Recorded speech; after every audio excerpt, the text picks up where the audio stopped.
Cha dấu yêu đến đây cùng con, tình yêu Giêsu chiếu sáng đời con, làm mới tâm linh yêu đuối của con bằng niềm tin nơi Ngài.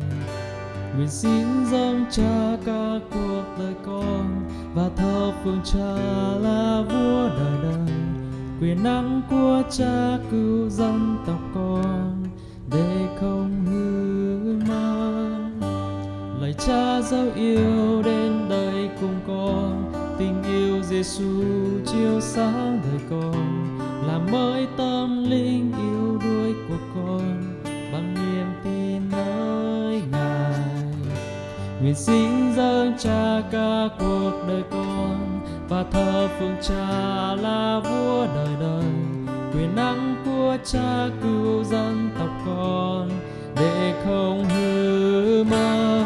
Vinh quang vinh hiển Thua duy Giêsu trên khắp đất này và mọi dân tộc. Tôn cao chỉ duy danh vua Giêsu, dâng lên cho Ngài mọi sự hiến thề. Vinh quang vinh hiển Thua duy Giêsu trên khắp đất này và mọi dân tộc. Tôn cao chỉ duy danh vua Giêsu, chúc tụng danh Cha từ nay đến đời đời. Vinh quang vinh hiển Thua duy Giêsu trên khắp đất này và mọi dân tộc. Tôn cao chỉ duy danh vua Giêsu, dâng lên cho Ngài mọi sự hiến thề. Vinh quang vinh hiển Thua duy Giêsu trên khắp đất này và mọi dân tộc. Tôn cao chỉ duy danh vua Giêsu, chúc tụng danh Cha từ nay đến đời đời.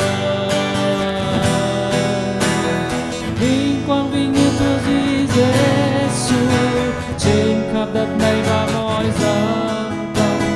Tôn cao chỉ duy danh vua Giêsu, dâng lên cho Ngài mọi sự hiến thề.